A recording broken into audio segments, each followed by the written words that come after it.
Bonjour à toi, bienvenue dans ce nouvel épisode du podcast Bien dans ta boîte. Aujourd'hui, je te retrouve avec un nouvel épisode, comme tu l'as vu dans le titre, où on va parler de la thématique de l'épuisement dans l'entrepreneuriat et plus précisément, bien entendu, de comment ne pas s'épuiser dans l'entrepreneuriat. Bon, c'est un vaste sujet, on va pas se mentir.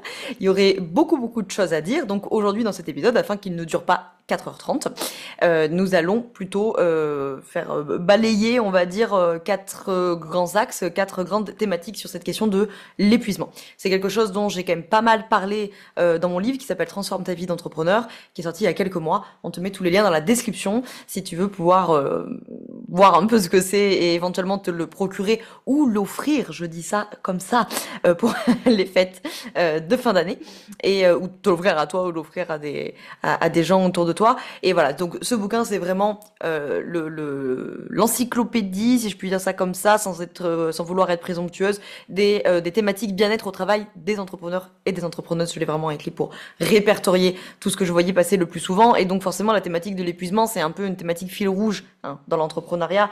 Je ne t'apprends rien. Dans mes notes, je regarde mes notes pour ceux qui m'ont pas en vidéo, c'est pour ça que ça me décale du micro. 1, 2, 3, ouais c'est ça, j'en ai mis 4. Okay. 4 grandes thématiques. Donc la thématique de l'épuisement, ou du non-épuisement si possible plutôt, quand on est entrepreneur ou entrepreneuse. Déjà, je vais attaquer... Non, parce que je vous vois venir, d'être en mode oui, ça va, Laura, je sais, les émotions, prendre soin de soi, machin. Oui, on va en parler après. Et pour une fois, je vais attaquer avec, je vais être un petit peu matérialiste au sens philosophique de la chose, pour attaquer avec une notion business, pratico-pratique, organisationnelle. C'est la question du business model. Et si tu es en train de te dire, qu'est-ce qu'elle raconte, Besson, what the fuck? Le lien, c'est que il faut, pour ne pas s'épuiser en entrepreneuriat, il faut avoir pensé ou repenser, parce que bien sûr nous sommes souvent amenés à le repenser, un business model réaliste et qui soit tenable dans le temps. Ce que je veux dire par là, notamment pour les professionnels de l'accompagnement qui m'écoutent, je sais que vous êtes nombreux et nombreuses. Quand tu as un business model du type je vends une séance de coaching, de consulting, de thérapie, peu importe, X euros. Bon, le business model est simple.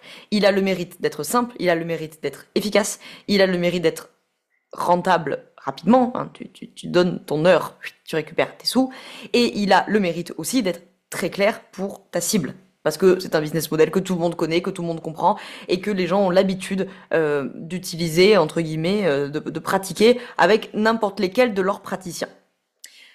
Mais, il a l'inconvénient, pour la majorité des pros de l'accompagnement, d'être absolument intenable sur le long terme. Parce que, nécessairement, quand tu auras vendu tout ton temps, quand ta boîte sera suffisamment développée et que tout ton temps sera vendu, bah tu seras du coup nécessairement à une limite, à un plafond de chiffre d'affaires, à un plafond de nombre de clients, et puis tu vas très probablement te retrouver avec la problématique de ne plus avoir le temps de t'occuper de ton entreprise ou de faire autre chose.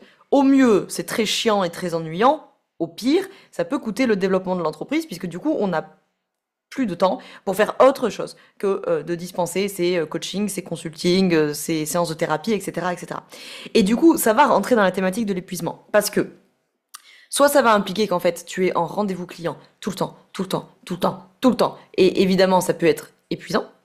Après, il y en a probablement parmi vous pour qui c'est très bien. Je pense à beaucoup de nos confrères et consoeurs psychologues, par exemple, qui travaillent en libéral, et ça leur convient très bien, ou de beaucoup de thérapeutes, etc., et ça leur convient très bien. Formidable. Mais si ça ne te convient pas, évidemment, un des risques, ça va être l'épuisement, parce que du coup, tu vas être tout le temps en séance et ça prend beaucoup d'énergie. L'épuisement peut aussi venir, comme je l'ai dit juste avant, pas tant du fait d'être en séance que du fait d'être tout le temps en séance et que donc le reste du travail, la communication, le marketing, la stratégie, le développement, la comptabilité, blablabla, blablabla, ça doit être fait. Donc soit ça va pas être fait, du coup la boîte va pas avancer et du coup tu vas pédaler dans la semoule et donc l'épuisement peut venir de là parce que ça va te décourager, ça va te démobiliser, tu vas avoir la sensation de travailler tout le temps parce que tu vas travailler tout le temps et qu'au final ça n'évolue pas comme tu voulais, voire ça régresse, il peut y avoir de l'épuisement ici, ou l'épuisement peut venir du fait qu'en fait tu vas quand même vouloir faire tout ça, et tu vas faire tout ça les week-ends, tu vas faire tout ça les jours fériés, tu vas faire tout ça le soir, et donc nécessairement au bout d'un moment, mathématiquement, tu vas te retrouver en épuisement. Okay. Donc la thématique du business model, mon propos n'est pas de dire, je le répète tout le temps dans le programme business que j'ai créé, dans le programme Omega, donc pour les pros de l'accompagnement qui veulent créer justement un business d'accompagnement qui leur ressemble mais qui soit aussi solide, rentable et différenciant. La question du business model, il s'agit pas de s'arc-bouter avec ça avant même d'avoir commencé. Commencez avec des business models simples, faciles.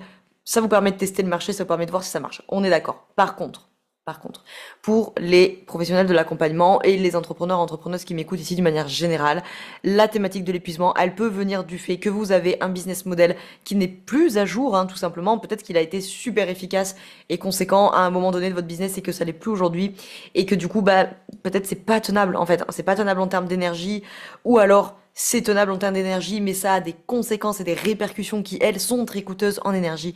Et donc, vous pouvez bien entendu vous y épuiser. La thématique de l'épuisement, on n'oublie pas, ce n'est pas que la problématique de l'épuisement physique.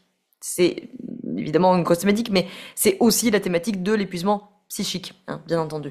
Et donc, la question de l'ennui, la question d'avoir la sensation de faire tout le temps la même chose, la sensation d'être tout le temps débordé, de n'avoir plus de contrôle sur sa vie, de se sentir dépassé par les événements, ou plutôt la thématique d'être démobilisé, découragé. C'est-à-dire ce que je fais, ça sert à rien. J'ai l'impression de déployer une énergie monstrueuse, des heures monstrueuses pour très peu de résultats. Tout ça, ça va contribuer à des phénomènes d'épuisement. Donc ça, c'était le premier point dont je voulais qu'on parle, c'était la question du business model.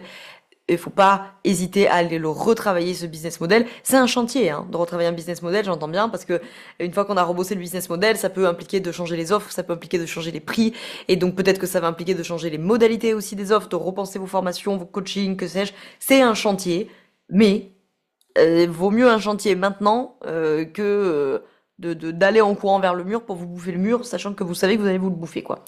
Le deuxième axe que je voulais qu'on développe dans cet épisode sur la question de l'épuisement, c'est notamment tac tac trigger warning pour toutes les positions de prédilection de sauveurs parmi vous. Sauveurs et sauveuses, bien entendu. J'en ai déjà parlé à plusieurs reprises, donc je vais peut-être pas y passer un quart d'heure. On va te mettre dans la description plein de liens vers des épisodes sur la position du sauveur que j'ai déjà fait, comme ça tu pourras aller les écouter si tu veux.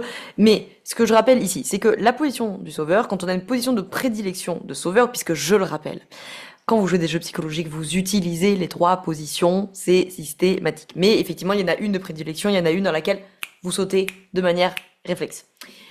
Si il s'avère que c'est celle du sauveur, vous êtes donc dans la position d'épuisement par excellence. Puisque, vous en doutez ou vous le savez déjà, la position du sauveur est une position plutôt sacrificielle, hein, c'est une position de dévotion, de sacrifice. Il y a beaucoup ces notions de reconnaissance, ces notions d'utilité dans la position du sauveur. Et donc, rappelez-vous, pour celles et ceux qui m'ont déjà écouté en podcast ou qui m'ont eu en formation, la position du sauveur est une position qui endette les systèmes dans lesquels il fout les pieds. Puisque comme il va tout donner, son temps, son argent, son énergie, tu vois, commencer à se dessiner la question de l'épuisement, et qu'il va tout donner précisément à des personnes qui ne le lui ont pas demandé, puisque si on me l'a demandé, et que je réponds, je suis un adulte, je ne suis pas un sauveur, donc la thématique précise du sauveur, c'est par définition, on ne me l'a pas demandé, j'ai appris toute mon enfance à anticiper les besoins et les émotions des autres, les besoins et les demandes plutôt des autres, et donc à décrypter leurs émotions, et donc j'anticipe constamment pour me mettre dans cette position de sauveur la plupart du temps face à des positions victimaires. Bon, donc j'endette les relations puisque du coup, je passe mon temps à tout donner à des gens qui me l'ont pas demandé, qui forcément, nécessairement, un jour vont me dire « M'emmerde pas, je ne t'avais rien demandé ». Et là, ça va partir en sucette, parce que la plupart du temps, les positions de sauveur, elles finissent toujours, à un moment donné, par envoyer la facture, de dire « Avec tout ce que j'ai fait pour toi, franchement ». Et à quel moment le sauveur envoie la facture? Il envoie la facture précisément quand il rentre dans une position d'épuisement. Parce que c'est mathématique, hein, le sauveur, il donne tout à tout le monde tout le temps. Lui, il passe en dernier, et encore, je suis gentil s'il passe en dernier, parce que des fois, il passe pas du tout dans la chaîne. Donc forcément, il finit en épuisement, et donc forcément, il finit par envoyer la facture en disant, soit il va basculer dans une position victimaire en disant, et j'en ai marre, je fais tout pour tout le monde, et moi, on me le rend jamais, et quand même, les gens, ils sont pas cool, blablabla. Position victimaire. Ou alors, il se slidera, il se déplacera sur la position du persécuteur en envoyant bouler tout le monde. Quoi qu'il en soit, il y a un moment où il va rentrer en épuisement. Les positions de sauveur sont des positions qu'on retrouve très très très très souvent dans les thématiques d'épuisement, voire dans le pire des cas malheureusement dans les situations de burn-out professionnel, parental, etc. Forcément, puisque c'est une position qui donne tout. Et ça, c'est un truc mathématique que je dis à mes élèves dans la formation posture d'accompagnement.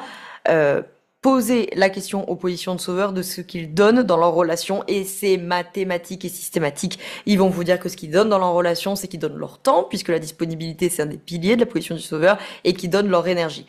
Et après, ils vont vous dire plein de choses, hein. Ils vont vous dire qu'ils donnent leur sympathie, qu'ils donnent leur attention, qu'ils donnent leur écoute, qu'ils donnent leur soutien. Bon, bref, tout ça, c'est la thématique du sauveur, hein, de toute façon. Mais ils donnent leur énergie. C'est mathématique. Ils se retrouvent souvent à être moteurs des relations. Et donc, au bout d'un moment, ils les endettent et ils sont au bout du rouleau, c'est le cas de le dire. Et donc, ils vont envoyer la facture. Bref. Donc, attention pour, parmi vous, les personnes qui ont des positions de prédilection de sauveurs et de sauveuses. C'est un risque important, hein, la thématique de l'épuisement dans les positions de sauveur. Donc là, ça vaudra vraiment le coup d'aller faire tout un travail de fermeture de territoire psychique, de savoir poser des limites, d'apprendre à dire non. Tout le travail d'affirmation de soi, on peut le faire en coaching. Bien entendu, on te met le lien dans la description. Et j'ai fait 2 masterclass, là, pour le coup, qui peuvent t'aider, dont les replays sont gratuits. Dont je vous parle souvent, qui est apprendre à s'affirmer. Donc c'est une conférence que j'ai donnée d'1 h 30, c'est totalement gratuit, on te met le lien dans la description. Et puis j'en ai fait une sur la position du sauveur en particulier, donc c'était plus à destination des pros de l'accompagnement pour accompagner à sortir des positions de sauveur, mais ça peut t'intéresser, même si t'es pas pro de l'accompagnement. Ensuite, qu'on revienne sur ma question de l'épuisement. Quand on est entrepreneur, il y a aussi vraiment une thématique marathonienne. C'est-à-dire que on a des moments de sprint, hein, quand on est entrepreneur, parce qu'on a un lancement, parce qu'on a un nouveau produit, parce qu'on a une collaboration, parce qu'on a un recrutement, etc. Mais l'aventure entrepreneuriale au sens large, c'est évidemment un marathon. Évidemment. Et donc, il faut quand même ménager la chèvre et le chou, là, pour ménager ses forces et qu'on puisse tenir dans le temps. Parce que si on se crame dès le début, on va plus avoir de jus pour la suite. Et le reste les années passant, il faut trouver un équilibre. Alors je le rappelle, l'équilibre c'est pas quelque chose de statique, hein. Pour n'importe qui s'amuse à faire des équilibres sur les mains, sur la tête, que sais-je, au yoga ou quoi que ce soit, ou même juste mettez-vous en équilibre sur un pied, tout simplement si vous voulez pas faire des acrobaties. Vous savez très bien que votre équilibre sur un pied il est pas statique. C'est qu'il y a toujours une compensation des forces qui vous poussent vers l'avant, vers l'arrière, vers la droite, vers la gauche. Et cette compensation des forces donne l'illusion de quelque chose qui est immobile. Et donc c'est votre état d'équilibre. Ça marche également, évidemment, pour votre état psychique, pour votre état émotionnel. Et les mois et les années passant dans l'entrepreneuriat, vous n'aurez pas de point d'équilibre. La question c'est de trouver les modalités dans lesquelles vous avez des compensations de forces qui vous amènent à suffisamment d'élan vital et de motivation pour avancer, mais qui vous freine un petit peu pour ne pas vous emballer et vous cramer, etc., etc. Okay. Donc, il faut vraiment garder ça en tête. L'entrepreneuriat, il va falloir tenir sur le moyen terme et surtout sur le long terme. Okay. C'est quelque chose qu'on perd un petit peu de vue avec les années, puisqu'évidemment le néolibéralisme implique des transactions de plus en plus rapides, des boîtes, on en a parlé pendant plusieurs années chez les startups, les boîtes des licornes, okay, qui sortent d'un coup et qui brassent des milliards de chiffres, des millions en l'occurrence là, des milliards de chiffres d'affaires, et qui des fois disparaissent très très rapidement, hein. Voilà. Donc là, il va falloir, a priori pour la plupart d'entre vous, j'imagine que vous êtes plutôt là dans une perspective de moyen terme, voire de long terme. Et donc il faut garder ça à l'esprit. C'est un marathon, c'est pas la peine de se cramer, mettre des coups d'accélérateur, ça arrive bien entendu, mais après le coup d'accélérateur, il faut qu'il y ait un espace de vide, il faut qu'il y ait un espace de repos, il faut qu'on puisse se recharger. J'ai même envie de dire, je préfère l'inverse, c'est qu'il y ait des temps de repos et de recharge avant de devoir mettre des coups d'accélérateur, mais des fois le coup d'accélérateur il est imposé par l'extérieur, on n'a pas le choix. Donc il faut qu'il y ait une homéostasie. Hein, il faut penser, désolé, c'est la systémicienne qui parle, mais il faut penser que vous êtes un système, vous, et votre entreprise aussi. Et vous faites partie du système de l'entreprise. Et comme tous les systèmes, vous avez une régulation, une homéostasie, qui sont des alternances de morphostase et de morphogénèse. Si tu comprends rien à ce que je raconte, pas de panique, on verra ça en détail dans la formation à la posture, et notamment dans la formation niveau 2, donc la formation posture niveau 2, pour ceux qui veulent progresser en systémique. Je te mets les liens dans la description pour les pros de l'accompagnement que ça intéresse. Comme ça, je prends pas 3 heures à en parler ici. Et donc, il y a une homéostasie, il y a un équilibre, il y a une régulation. Il faut penser cette notion-là, entre guillemets, marathonienne. Il faut ménager ses efforts sur le long terme. Et donc, j'en arrive aux 2 derniers grands piliers sur cette thématique de l'épuisement, c'est de prendre soin de soi et puis les thématiques émotionnelles et relationnelles. Dans le prendre soin de soi, je vais pas m'étaler pendant 3 heures parce que j'en ai beaucoup parlé dans le livre et notamment dans la première partie. Prendre soin de soi. C'est bien beau le dev perso, c'est bien beau la psycho. Je vais pas prêcher pour ma paroisse en plus en disant ça, puisque moi je suis plus sur les thématiques psychiques que physiques. Mais prendre soin de soi, ça démarre par le physique, c'est-à-dire le sport, l'activité physique en tout cas, l'alimentation et le sommeil. Ça, c'est le minimum syndical, c'est le b.a.-ba. Si déjà ça, c'est pas ok, si ça on s'en occupe pas, ça vaut pas le coup de vous casser la tête avec 8 jours de rituels, de pleine lune, de journaling, de je sais pas quoi, de stratégie, de tableau Notion, machin. Mais en fait, si tu es fatigué, il va rien se passer de miraculeux dans ta routine journaling ou je ne sais quoi, hein. Donc, évidemment, j'en ai parlé dans le livre, j'en ai parlé dans des épisodes de podcast aussi, il faut dormir. On est sur le conseil vraiment niveau zéro, on est sur le béaba, mais on l'oublie. On l'oublie dans les périodes de rush, on l'oublie dans les périodes où on est stressé, des fois on dort pas assez et ou pas assez bien, et après on se casse la tête toute la journée en disant je comprends pas ce que j'ai en ce moment, je suis pas motivé, j'en ai marre, machin. Bah oui, t'es fatigué en fait, hein. Bon, et je parle pas, bien entendu, des personnes qui ont des problèmes vraiment de sommeil, de troubles du sommeil, puisque là, bien entendu, il faut vous rapprocher de votre médecin, et ou des jeunes parents à qui on adresse tous nos vœux de soutien. Pour traverser cette période-là. Pour les autres, il faut dormir. Ok, il faut dormir, il faut bien manger. Je suis désolée, c'est des conseils bateaux, on vous les a répétés à tort et à travers, mais c'est vrai. C'est-à-dire que le premier sujet de l'épuisement, c'est déjà qu'il faut prendre soin de vous, et prendre soin de vous, c'est pas, contrairement à ce qu'on vous répète tout le temps, aller faire une pratique de journaling ou je ne sais quoi. Je dis pas que ça sert à rien, c'est très bien, mais il y a merde, j'ai perdu mon mot, des précédents, vous voyez ce que je veux dire. Voilà, tu peux faire tout le journaling que tu veux, tu peux faire même tout le yoga que tu veux. Moi, je suis la première à dire que le yoga, c'est important, bien entendu. Enfin, le yoga, l'activité physique. Mais encore une fois, si t'as pas dormi, c'est pas la peine, tu vas te blesser. Bon. Donc, le sommeil, l'alimentation, vous connaissez la chanson, la pratique physique. Je sais que c'est difficile pour beaucoup d'entre vous, pour moi aussi, parce qu'on travaille à la maison, qu'on est assis toute la journée. J'avais reçu un ostéopathe, Yannick Bénet. Alors, si vous voulez retrouver l'épisode, je ne sais plus quand est-ce qu'il est, en 2021, je crois, quelque chose comme ça, bref. Et où il partageait cette étude qui est effrayante, qui montre que travailler 8 heures assis par jour, ce qui est le cas de beaucoup d'entre nous, c'est l'équivalent de fumer 1,2 paquet de cigarettes par jour. Voilà. Le lien, c'est le sang, hein, c'est le fait qu'il y ait pas de circulation sanguine dans le fait d'être assis. Donc vraiment, déjà, et on le sait tous, hein, les périodes où on peut, parce que des fois on peut pas, moi la première, mais les périodes où on peut bien dormir, bien manger, faire du sport, tout va beaucoup mieux. Donc il faut vraiment, vraiment, vraiment pas négliger ça, surtout dans un contexte où on vous rabâche que des trucs psychiques, cognitifs, cérébraux, intellectuels. Encore une fois, hein, je me tire une balle dans le pied. Moi, c'est ce que vous faites chez Bien dans ta boîte, hein, du cérébral. Mais il faut aussi, et prioritairement, avant de ne faire que investir notre cerveau, s'occuper de nos corps, hein, bien entendu.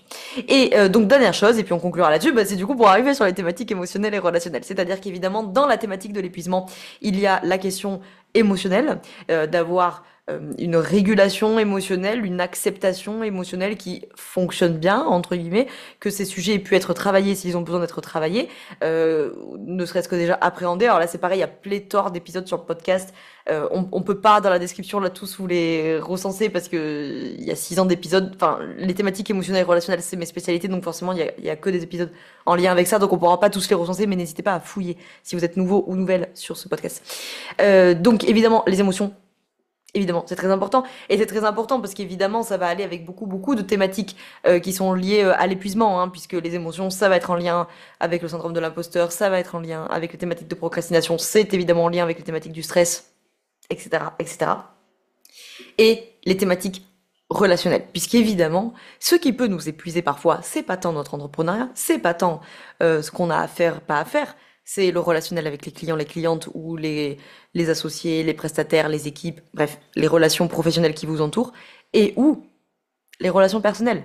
Parce que des fois, ce qui va mener à l'épuisement, c'est que ça va mal dans le couple, c'est que ça va mal à la maison, c'est que ça va mal dans la famille, c'est que votre famille ne comprend pas ce que vous faites, ne vous soutient pas, votre famille, vos amis, votre amoureux, votre amoureuse, que sais-je, hein, bref, vos relations personnelles, ok.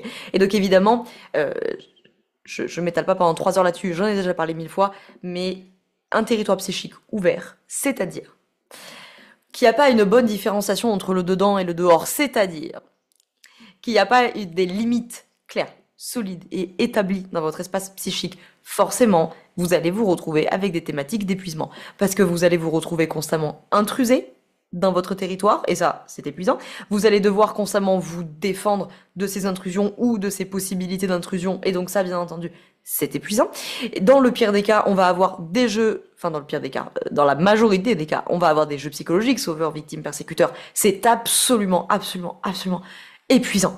Et il n'y a que quand vous serez sorti de ces jeux psychologiques que vous allez vous rendre compte à quel point vous passiez une énergie dans ces jeux psychologiques, parce que quand on est dedans, par définition, on se rend pas compte, on n'a pas vécu autre chose, donc on se rend pas compte. Mais quand vous aurez fermé ce territoire psychique, on peut le faire ensemble en coaching, quand vous aurez fermé ce territoire psychique, quand vous aurez des limites solides, claires, établies, qui vous permettent de savoir dire non, de vous affirmer, de poser des limites, de tenir ses limites, de faire respecter ses limites, etc. Oh, vous allez gagner une énergie monumentale. Okay. Et évidemment, dans le pire des cas, des fois on arrive à des situations de conflit, et évidemment ces situations de conflit, je ne vous apprends rien, elles sont évidemment épuisantes. Donc the top of the top ce sujet sur l'épuisement, comme ça vous avez plusieurs axes et vous verrez dans votre thématique personnelle à vous, qu'est-ce qui résonne le plus, par quoi vous êtes concerné ou non. Travailler sur ces thématiques émotionnelles et relationnelles, c'est absolument indispensable pour le soulagement, pour la légèreté, pour la joie, pour retrouver tout ça. Parce que quand vous avez un territoire psychique fermé, vous pouvez enfin être à votre place et vous pouvez déployer, vous pouvez rayonner. Tant qu'il est ouvert, c'est-à-dire que les limites sont pas claires, elles sont mal établies, donc il y a des jeux psychologiques, il y a de la culpabilité, de la culpabilisation, etc., etc. Eh bien, par définition, c'est poreux à l'extérieur. Donc c'est pas clair. Mes émotions, les émotions des autres, mes responsabilités, les responsabilités des autres, mes valeurs, les valeurs des autres. Et donc c'est le flou. On est perdu, on n'est pas aligné, on sait pas, on se casse la tête, on dit quelque chose, puis après on culpabilise. Est-ce que j'aurais dû, est-ce que j'aurais pas dû, est-ce que vraiment c'était ma responsabilité, est-ce que c'était pas un peu la sienne, est-ce que c'était vraiment complètement la sienne, est-ce qu'en même temps c'est pas moi aussi qui exagère. Tu vois tout ce genre de brouhaha mental là insupportable que tu as dans la tête.